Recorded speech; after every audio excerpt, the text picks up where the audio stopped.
एका बाईचे मालक वारले. सात्विक सदाचारी पुण्यशील माऊली होती. मालक वारले. मालकाचं प्रेत मशानात नेलेलं आहे.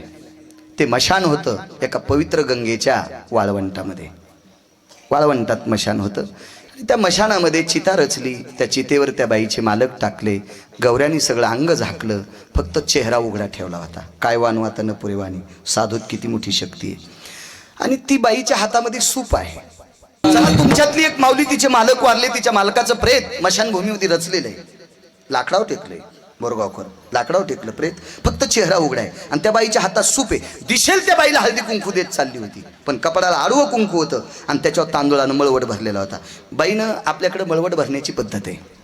लग्नामध्ये नवरदेवाची आई असेल, नवरीची आई असेल, नवरीची काकी असेल, नवरदेवाची काकी असेल, तर दोन्ही परिवारातल्या बायकांना आडवं कुंकू लावून तांदूळ लावण्याची पद्धत असते स्त्रियांना. आणि माझ्या श्रीगुरु भगवान परमात्म्याचं अंतःकरण असलेले श्रीगुरु गोरोबा काका, श्रीगुरु संत गोरोबा काका तेर निवासी, काकांच्या वंशातल्या महिला आडवं कुंकू लावायच्या. लाख्या कोलाट्याची बायको आडवं कुंकू लावायची. अजून काही प्रथा आडवं कुंकू लावायच्या. ह्या प्रथा आहेत. प्रथा त्यांच्या कुळात पडलेल्या, त्यांच्या समाजात पडलेल्या त्या प्रथा आहेत. पण आपल्याकडे महिला मंगल कार्याच्या दिवशी, म्हणजे लग्नामध्ये एखादी वास्तू असेल, काही असेल, पूजापाठाच्या वेळेला सौभाग्यवती स्त्रीचा मळवट भरला जातो आणि त्याच्यावर तांदूळ लावल्या जातात, पण ते मंगल ठिकाणी. पण हातात सूप घेतल्याच्या नंतर मात्र आडवं कुंकू लावून तांदूळ लावल्या जात नसतात. आणि ते लावले त्याच दिवशी जात असतात. ती नवऱ्यासोबत सती जात असते. आणि ही सती रस्त्याने वाण देत देत चालली. आणि उजव्या हाताला एक ढवळा रंग लावलेलं घर होतं. पांढरा रंग, ढवळा आणि पांढरा एकच, पांढरा रंग लावलेला बोरगावकर एक घर होतं. आणि त्या घराच्या आतमध्ये गोल टोपी घातलेला एक माणूस होता. गोल टोपी, इनलेली पांढरी गोल टोपी होती. ती कोणाला असती? मुसलमान. हुशार माणसं आहेत. वा 20 मिनिटं कीर्तन आगाव करतो, काय काम नाही. चला, जवळची माणसं आहेत. आणि कशा करता मला करावं वाटतं माहिती आहे का जास्त परिसरात? कारण या मातीच्या कृपेने मी मोठा झालोय.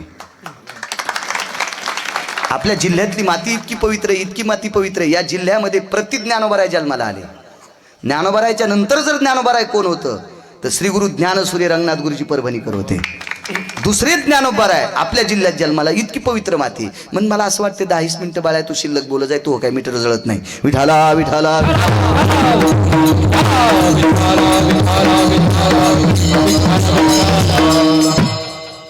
आणि त्या मस्जिदीमध्ये गोल टोपी घातलेला एक मुस्लिम बांधव होता. तो काजी होता, तो मौलवी होता, तो त्यांच्या धर्माचा गुरु होता.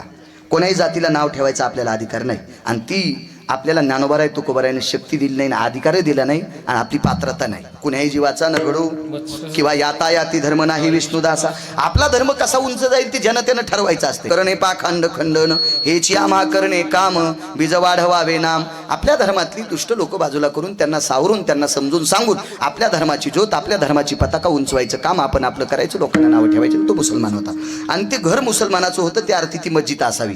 पण मस्जिदीच्या वरांड्यात एक सनातनी साधू बसलेला आहे. सनातनी साधू.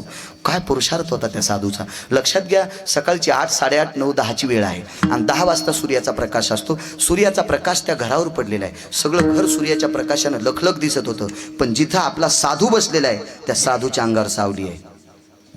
इतक्यापुरती, ती 5 फूट जागेपुरती सावली आहे. आणि मालकासोबत सती जाणाऱ्या त्या स्त्रीने विचार केला, ह्या सगळ्या पांढऱ्या रंगाच्या घरावर ऊन पडलेलं आहे आणि दारात वरांड्यात बसलेल्या साधूच्या अंगावर मात्र प्रकाश पडत नाही, सावली पडली. त्यावर ती साधू सामान्य नाही. हातातलं सूप खाली टेकलं आणि त्या स्त्रीनं लोटांगण घातलं.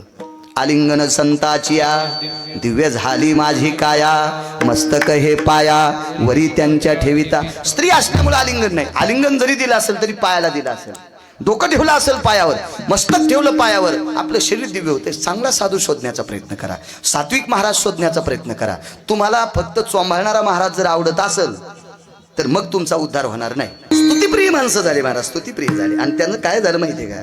संप्रदायाला कलुषितपणा आला. ठीक आहे, आम्हाला पाकिटं देत असतात, पण मर्यादेपुरतं आम्ही वर्णन करावं. वर्णन केलं. गजूभाऊ असतील, राजू काका असतील, ते सुदामराव असतील, अजून दुसरे ते गणेश भैया असतील, हे तुमची सगळी तरुण मंडळी, तुमचा ग्रुप, आपला जय भद्रा ग्रुप असेल. वा, ग्रुपचं नाव छान ठेवलं. मारुतीरायचं नाव ठेवलं ग्रुपला, छान. त्याबद्दलही तुम्हाला कोटी कोटी धन्यवाद. चांगल्या कामासाठी चांगल्या लोकांची नावं ठेवत जा. कारण त्या निमित्तानं होत नाही. जय भद्रा तुमच्या नावाले तोंडाला येते. त्या निमित्तानं का होत नाही, पण जय भद्रा म्हणता तुम्ही, त्या निमित्तानं का होत नाही. जगातल्या सगळ्या अनिष्ट भद्रा दळून टाकायची ताकद त्या भद्रात आहे. जगातल्या सगळ्या अनिष्ट भद्रा दळून टाकायची, फुकून द्यायची ताकद मारुती राय त्याने. त्या निमित्तानं जय भद्रा नाव तुमच्या तोंडाला येतंय, त्याबद्दलही तुम्हाला सलाम. विठाला विठाला. असो दर्शन घेतलं महाराज. त्या सनातनी साधून पाहिलं, कपाळाला आडवं कुंकू मळवट भरलेलं आहे, पण हातात सूप आहे. त्या अर्थी घरात लग्न नाही, घरी वास्तुशांती नाही, घरात मंगल कार्य नाही. बाई सती चाललेली, ज्ञाती पुरुष होते ते काय तुमच्या माझ्यासारखे थोडीच होती चाराने हरपलेली, अधिकारी महात्मा होते. आणि ती बाई पुढे चालत असताना त्या साधूनं विचार केला, आपण हिच्या सोबत मशानापर्यंत जावं. आणि मशानापर्यंत गेले. तिची चिता चौकोनी रचली होती. सतीची चिता चौकोनी असते बरं का, आणि मेलेल्या माणसाची चिता आयताकृती असते. मला हे पुरावा देण्यासाठी सांगतोय. वाक्य नीट ऐका. वैकुंठवासी साहेबराव महाराज कोठाळकर सांगायचे, आणि साहेबराव महाराज सोनोटीकर पण सांगायचे, की सती पेटविल्याच्या नंतर तिचं आधी शरीर जळते, मग तिचे वस्त्र जळतात. तुकोबारायचा पुरावा आहे. तुकोबाराय म्हणतात, सतीनं देखे अग्न, सती अग्नी पाहूच शकत नाही, आणि सतीचे 4 पदर जळत नसतात. फक्त मी 3 पदर सांगतो, माझं वय कमी आहे, मला माफ करा. मी 3 पदर सांगतो. एक डोकं पांघरायचा पदर. एक आपण जर भागवताच्या सत्यनारायणाच्या पूजेला बसलो तर आपल्याला महाराज आपल्याला प्रसाद देत असतात. त्यावेळेला ज्या पदरात आपण प्रसाद घेतो हरकर मामा, त्याला ओटी पदर म्हणतात. एक पाडुशीचा मिरी पदर असतो, आणि 4था पदर सांगायला मला माफ करा, तुम्ही तुमचं लक्षात घ्या. विठाला विठाला. आणि पतिव्रता स्त्रीचे हे 4 पदर शरीराची राख झाल्याच्या नंतर जळतात. अग्नीची ताकद नाही हे पदर अगोदर जाळायची. एवढी मोठी ताकद आहे माझ्या माऊल्यांना. तुम्हाला एक लक्षात ठेवा, महाराज जनाबाई इतका अधिकार आपल्या बायकांचा असेल का? ज्ञानोबारायला अभंग बोला नाम जनी मने बोला, जनी मने देवा बोला, जनी मने ध्यान देवा बोला,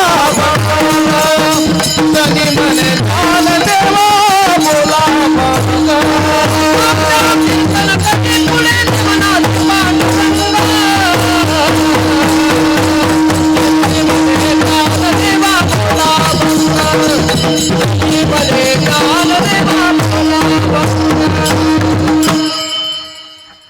ज्ञानोबारायला म्हणायच्या बोला अभंग. बबन भाऊ एखादा भजन्या म्हणला महाराज मनाभर प्रमाण, तर किती अंगात येईन गिरगाव करायच्या. ते चालू कीर्तनातच म्हणेन विठ्ठल जय जय मेरी म्हणायलो रे, अंगात येईन का नाही त्याच्या. आणि ज्ञानोबारायला आदेश देवा, जनी म्हणे ज्ञान देवा बोला अभंग. त्याआधी माझ्या जनाबाईचा अधिकार किती मोठा असेल. माझ्या माईंनो, जीवनात कधी पदन्यास केला जनाबाईने? कधीच केला नाही. आदर्श घ्या मोठ्यांचा आदर्श घ्या. कारण तुम्ही मुलींना घडवणाऱ्या माता आहात, तुम्ही लेकरांना घडवणाऱ्या माता आहात. तो सनातनी महात्मा मशानाकडे आलेले आहेत, मशानाकडे. आणि जशी जशी ते महात्मा चलत होते तशी तशी त्यांच्या डोक्यावर सूर्य ढगाच्या आडंगी गेलेला होता. सगळी लोक घाम पुसू लागले. 10-11 वाजले मातीला, घाम पुसू लागले. आणि सनातनी महात्म्याला घाम येत नाही, वाघदादा घाम येत नाही. त्यांच्या डोक्यावर सूर्यानं सावली धरली, ढगाच्या आडंगी सूर्य गेला. आणि मशानापर्यंत आले. ती चौकोनी चितेवर बसलेली आहे, ते पार्थिव आगीत टाकलं होतं. आणि उशाला जवळ गेले ते सनातनी महात्मा. ते सनातनी महात्मा होते माऊली महावैष्णव ज्ञानोबाराय. आळंदीतले मालक होते. आणि आळंदीतल्या मालकानं त्या चेहऱ्याकडे बघितलं. शपथ पुरावा सांगतो, अभंग नाही बरं. सच्चिदानंदा बा गोविंदा कानी जलासी हो रे जागा, सच्चिदानंदा बा गोविंदा कानी जलासी हो जागा. ऐकून वाणी साधू उठला, पतिव्रतेचा मनोरथ पुरला. त्यांचं नाव होतं बाबाजी थावरे. सच्चिदानंद नंतरचं नाव आहे बरं का, अगोदरचं नाव आहे बाबाजी थावरे. आणि माऊली महावैष्णव ज्ञानोबाराय त्या प्रेताच्या उशाला गेले ना आवाज टाकला, ए बाबा, ए सच्चिदानंदा, काय झोपलास? उठ राजा उठ. आणि म्हणल्याबरोबर अंगावरच्या गौऱ्या फेकून दिल्या. प्रवरेमध्ये स्नान केलं, दुसरं वस्त्र परिधान केलं. आणि माऊली महावैष्णव ज्ञानोबाराय एका खांबाला टेकून बसले. आणि त्यांच्या मुखारविंदातून एक वाणी बाहेर पडत होती. ती वाणी म्हणजे ते अक्षर नव्हते, ते अक्षरे नवती देखा ब्रह्म साम्राज्य दीपिका. ते अक्षर नव्हते, ती ब्रह्म साम्राज्य दीपिका होती. ज्ञानोबरायच्या मुखारविंदातून पडत होती. आणि ती लेखणी कोणी हातात धरली? सच्चिदानंद बाबा आदरे लेखक झाला. आणि मेलेल्या माणसानं उठून एक देवी आपल्याला दिली. त्या देवीचं नाव आहे ज्ञानदेवी. त्या देवीचं काय नाव आहे? ज्ञानदेवी. हा पुरुषार्थ कोणाचा आहे? माऊली महावैष्णव ज्ञानोबरायांचा आहे. तुकोबाराय म्हणतात, मी किती वर्णन करू, किती वर्णन करू, होणार नाही. त्याच्यापेक्षा त्यांच्या पायावर डोकं ठेवूनच बरं. काय वालो